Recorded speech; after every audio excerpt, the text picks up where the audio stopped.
الله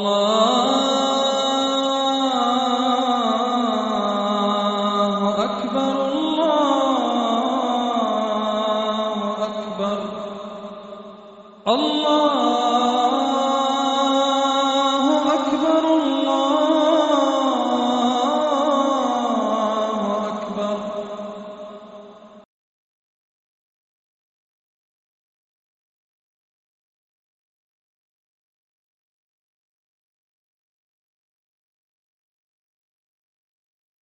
الحمد لله وكفى والصلاة والسلام على سيد الرسل وخاتم الأنبياء أما بعد فقد قال النبي صلى الله عليه وسلم المسلم من سلم المسلمون من لسانه ويده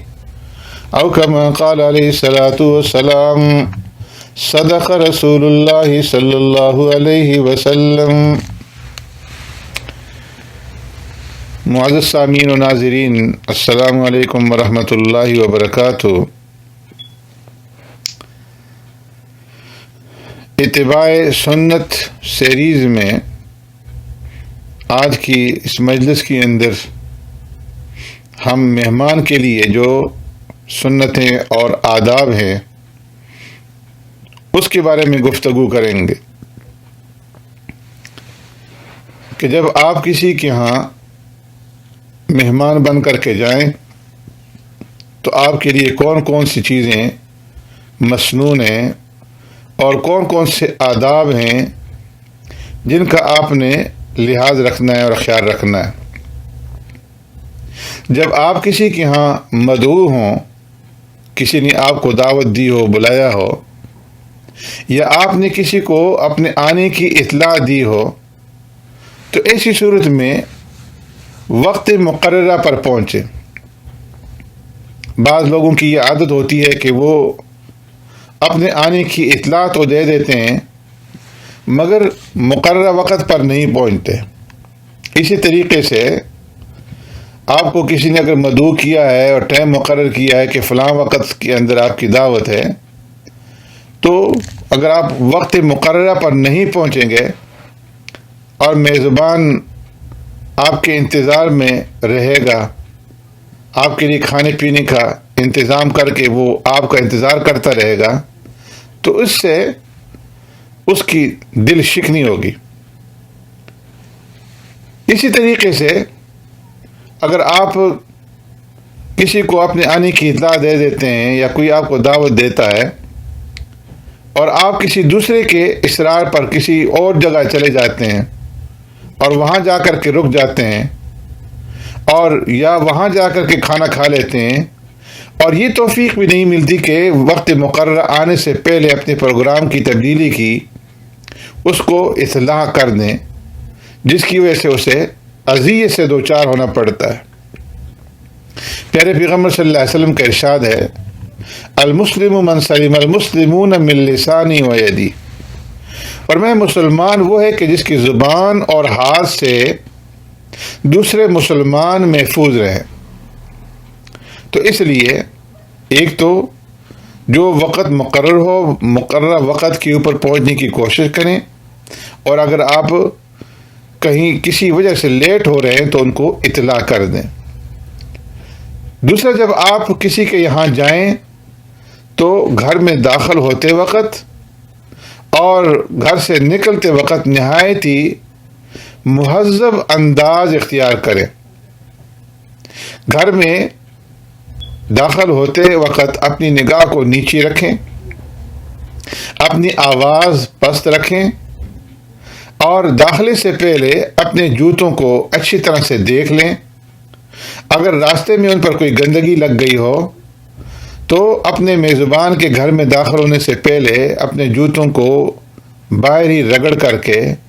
اس گندگی کو دور کر لیں. اور جب گھر کے اندر داخل ہوں تو اپنے جوتے اتار کر کے ترتیب کے ساتھ رکھیں. جوتے رکھنے کے لیے اگر کوئی جگہ مقرر ہو تو اس جگہ کے اوپر جو ہے وہ جوتے رکھ لیں. جوتے پہننے میں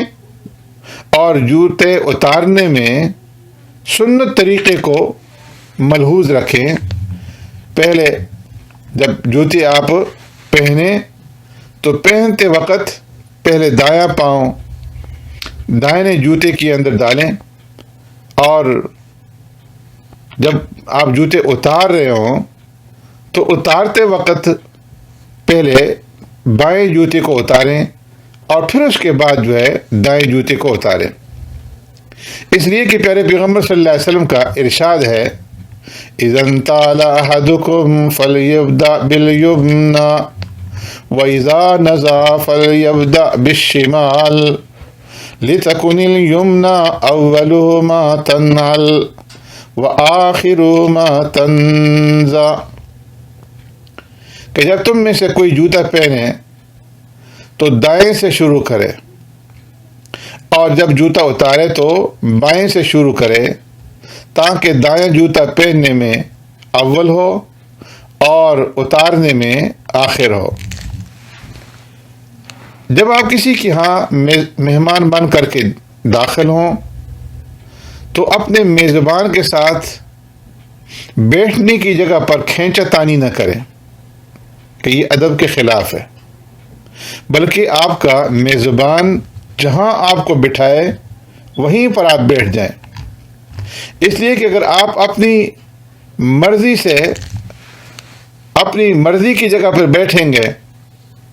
تو ممکن ہے کہ آپ ایسی جگہ بیٹھ جائیں جہاں سے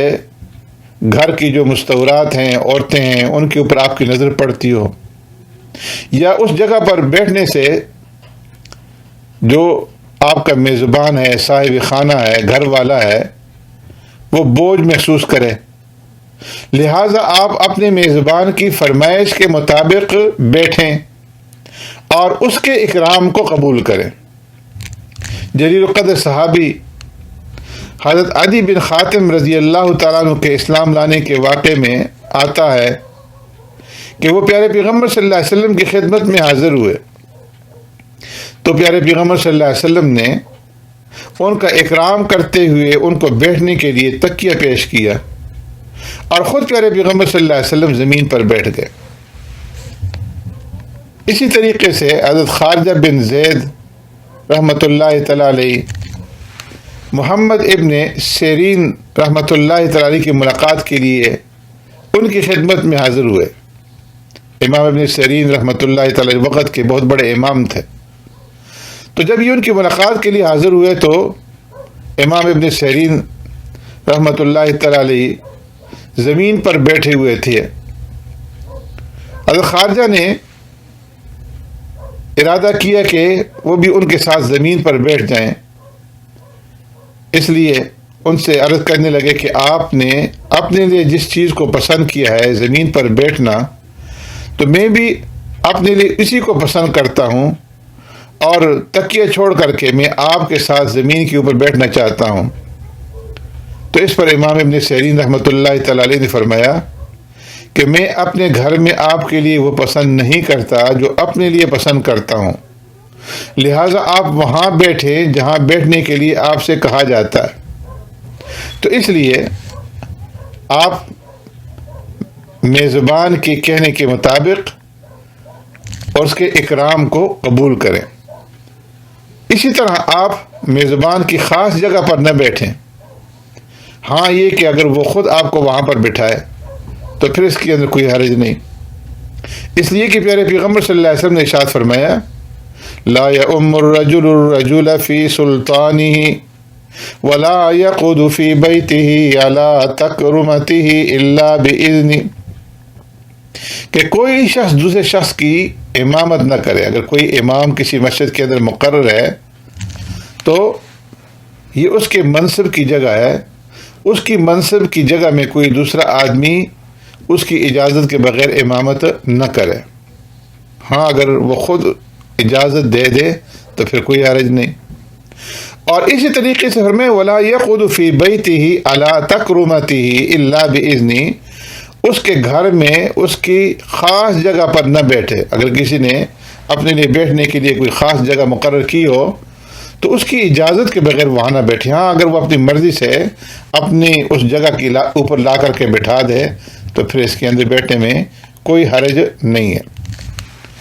اسی طریقے سے سنن اور آداب میں سے یہ ہے کہ آپ جب کسی مجلس کے اندر جائیں تو سب سے پہلے سب کو سلام کریں، السلام علیکم ورحمۃ اللہ وبرکاتہ۔ آپ اپنی زبان سے اونچی آواز سے پوری مجلس والوں کو سلام کر دیں اور سلام کر کے بیٹھ جائیں۔ لیکن اگر آپ سلام کرنے کے بعد مصافحہ بھی کرنا چاہیں تو پھر ایسی صورت کے اندر مصافحہ کی ابتدا اس شخص سے کریں جو مجلس کے اندر سب سے افضل ہو، یا عالم ہو، یا بڑا پرہیزگار ہو، یا عمر کے اعتبار سے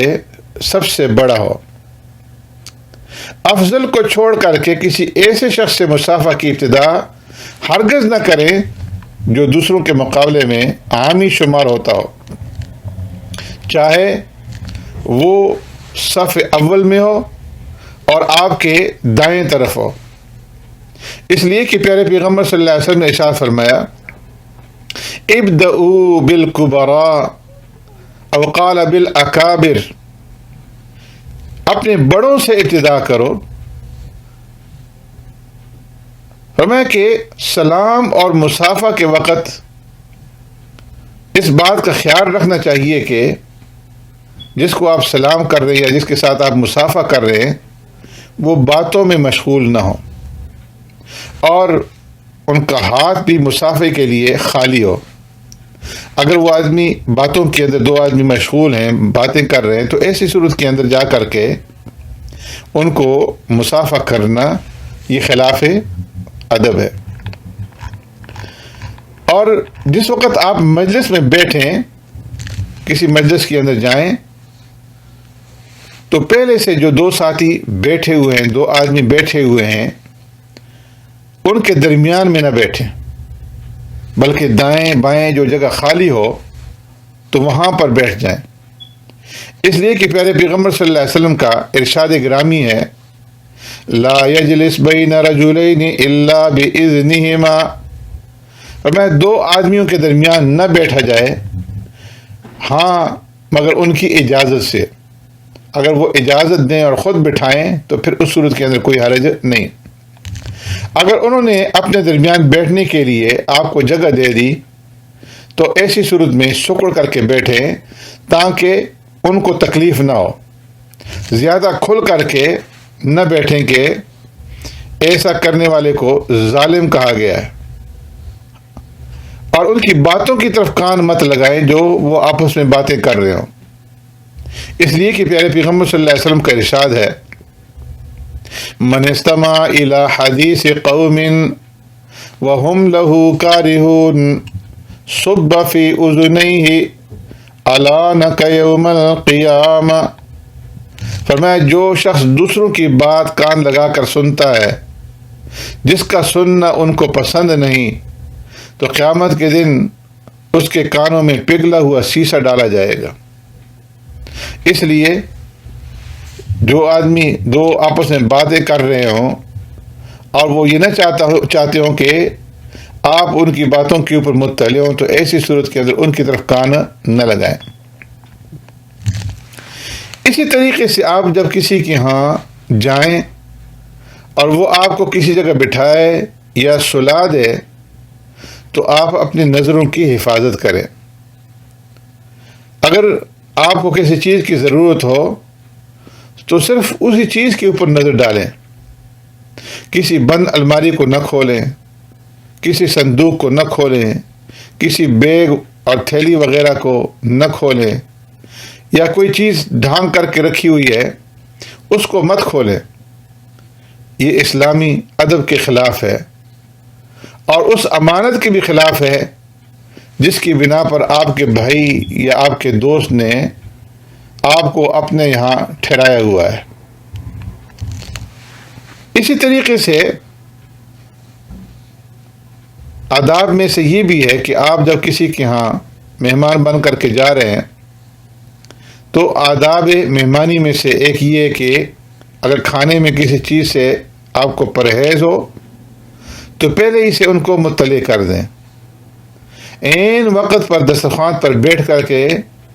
یہ کہنا کہ میں تو یہ چیز نہیں کھاتا، اس چیز سے میری پرہیز ہے،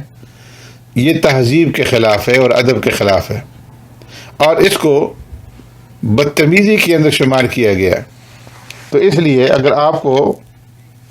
کھانے میں کسی چیز سے پرہیز ہے تو آپ وقت سے پہلے ہی صاحب خانہ کو مطلع کر دیں۔ اسی طریقے سے اگر آپ کسی کے ہاں مہمان ہیں اور کہیں جانا چاہتے ہیں تو اپنے میزبان کو اپنی آمد و رفت کے بارے میں اور کھانے کے متعلق تفصیلات بتا کر کے جائیں، تاکہ اسے پریشانی نہ ہو اور کھانے کے وقت اس کو آپ کو تلاش نہ کرنا پڑے، اور نہ ہی کسی کی دعوت میزبان کی اجازت کے بغیر قبول کریں۔ اگر آپ نے کسی کے ہاں کھانا کھا لیا اور اپنے میزبان کو اس کی اطلاع نہ دی اور وہ آپ کے لیے کھانا تیار کر کے آپ کے انتظار میں بھوکا بیٹھا رہا، جب آپ واپس آئے تو آپ نے کہہ دیا کہ جی میں نے تو فلاں کے ساتھ کھانا کھا لیا تھا، تو اس سے اس کی دل شکنی بھی ہوگی اور اس کا نقصان بھی ہوگا۔ اس لیے میزبان کی اجازت کے بغیر، اس کو بتانے کے بغیر کسی کی دعوت قبول نہ کریں۔ کہیں جا رہے ہوں تو ان کو مطلع کر دیں کہ میں فلاں طرف جا رہا ہوں اور میرا اتنا وقت لگے گا، آپ کھانے پہ میرا انتظار کریں یا نہ کریں۔ اگر آپ کسی کے ہاں جائیں اور آپ کھانا کھا چکے ہوں یا آپ کا روزہ ہو یا کسی وجہ سے کھانے کا ارادہ نہ ہو تو فوراً ہی میزبان کو مطلع کر دیں کہ بھئی میرا روزہ ہے یا میں کھانا کھا چکا ہوں، تاکہ وہ آپ کے لیے کھانے کا انتظام نہ کرے۔ اگر آپ کے نہ بتانے کی وجہ سے میزبان نے کھانے کا انتظام کر لیا اور کھانا سامنے آنے کے بعد آپ نے کہا کہ میں نہیں کھاؤں گا، تو اس سے اس کو رنج ہوگا اور کھانا جو ہے وہ بھی ضائع ہو جائے گا۔ ایسے ہی اگر آپ کسی کے ہاں جائیں تو صاحب خانہ سے اگر آپ کو کوئی حاجت ہے یا آپ کی کوئی فرمائش ہے، کوئی کام ہے، تو جاتے ہی اس کو ظاہر کر دیں، تاکہ اس کو آپ کی اس حاجت کو پورا کرنے کے لیے وقت مل جائے۔ بعض لوگ جب کسی کے پاس جاتے ہیں تو کہہ دیتے ہیں کہ ہم صرف ملاقات کے لیے آئے ہیں، لیکن جب رخصت ہوتے ہیں تو اس وقت فرمائش کر دیتے ہیں، تو اب نہ تو وہ اس کی درخواست کو رد کر سکتا ہے اور نہ کمی وقت کی وجہ سے اس کی اس خواہش کو پورا کر سکتا ہے، جس سے اس کو دشواری ہوتی ہے۔ ایسا کام کرنا جس سے دوسروں کو دشواری اور تنگی پیش آئے جائز نہیں ہے۔ اسی طریقے سے جب آپ کسی کے ہاں مہمان بن کر کے جائیں تو فرمائش نہ کریں، اس لیے کہ بعض اوقات میزبان کے لیے اس فرمائش کا پورا کرنا دشوار ہوتا ہے۔ اگر میزبان خود آپ کو اختیار دے تو ایسی صورت کے اندر آپ ایسا کھانا تجویز کریں کہ جس کا حصول آسان ہو۔ اگر آپ کا میزبان کہتا ہے کہ ہم آپ کی مرضی کا کھانا بنائیں گے، آپ کون سا کھانا پسند کرتے ہیں، تو ایسی صورت کے اندر ایسا کھانا تجویز کریں کہ جس کا حاصل کرنا آسان ہو اور اس کی تیاری میں میزبان کو کسی قسم کی پریشانی کا سامنا نہ کرنا پڑے۔ پیارے پیغمبر صلی اللہ علیہ وسلم کو جب بھی دو چیزوں کے درمیان میں اختیار دیا گیا تو آپ صلی اللہ علیہ وسلم نے وہی چیز پسند فرمائی جس کا حصول آسان تھا۔ اسی طریقے سے اگر آپ کسی کے ہاں مہمان ہیں تو مہمان کے لیے جائز نہیں ہے کہ کسی کو کھانے میں شریک کرے۔ بعض لوگوں کی عادت ہوتی ہے کہ جب وہ کسی کے یہاں مہمان ہوتے ہیں تو کھانے کے وقت دوسروں کو بلا کر کے کھانے میں شریک کرتے ہیں۔ مہمان کو ہرگز جائز نہیں کہ وہ دوسرے کے دسترخوان پر اس کی اجازت کے بغیر کھانے میں دوسروں کو بلا کر کے شریک کرے۔ اسی طریقے سے بعض اوقات یہ بھی دیکھا گیا ہے کہ جب آپ کسی کی دعوت کرتے ہیں کسی ہوٹل کے اندر کسی جگہ پر، تو دوسرے لوگ جو ہے وہ اپنے دوستوں کو بغیر مہمان میزبان کو بتائے ہوئے خود دعوت دیتے ہیں کہ آؤ جی ہم آپ کو کھانا کھلاتے ہیں، فلاں جگہ پہ کھانا کھلاتے ہیں۔ میزبان کو معلوم ہی نہیں ہوتا،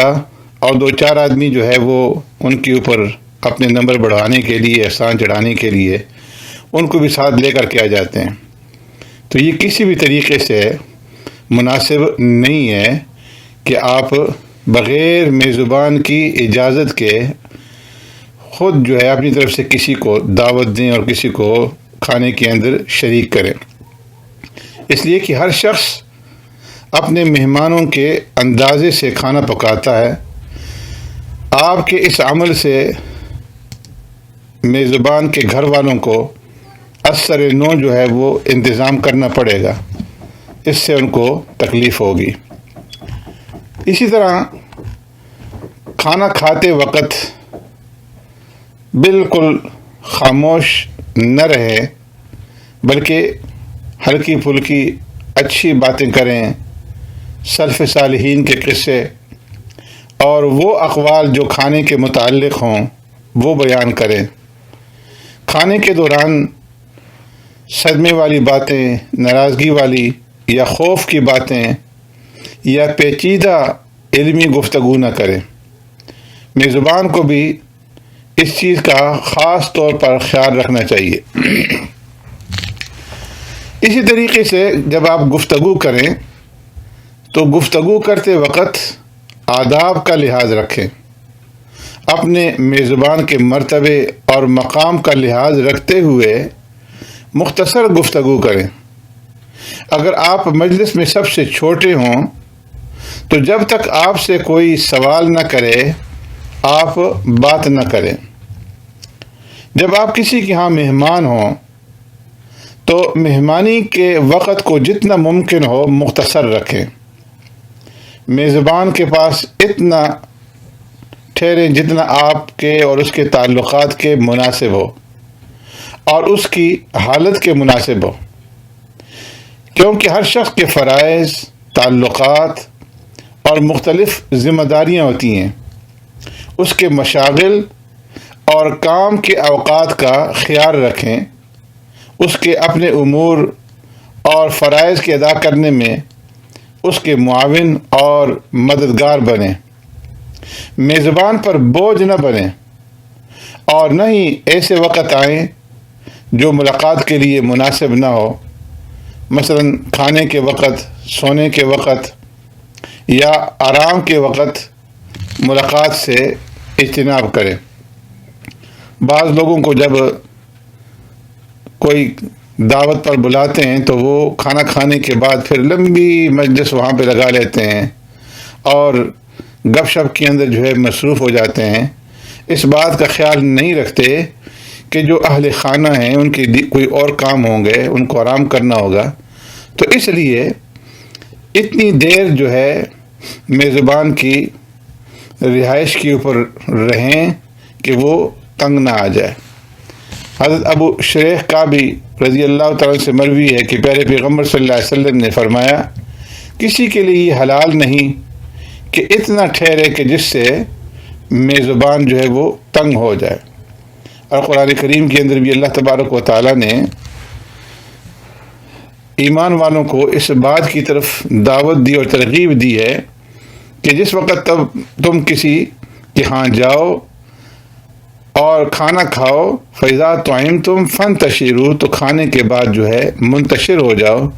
اور وہاں جم کر کے مت بیٹھو، جس طرح کہ پیارے پیغمبر صلی اللہ علیہ وسلم کے گھر کے اندر دعوت کے موقع پر ایک مرتبہ ایسا واقعہ پیش آیا تھا۔ تو اللہ تبارک و تعالیٰ نے اس کے اوپر پھر ڈانٹ پہ لائی اور فرمایا کہ جب کسی کے ہاں جاؤ کھانا کھا لو تو پھر اس کے بعد جو ہے منتشر ہو جاؤ۔ اگر کسی نے جان بوجھ کر آپ کی مہمان نوازی نہ کی ہو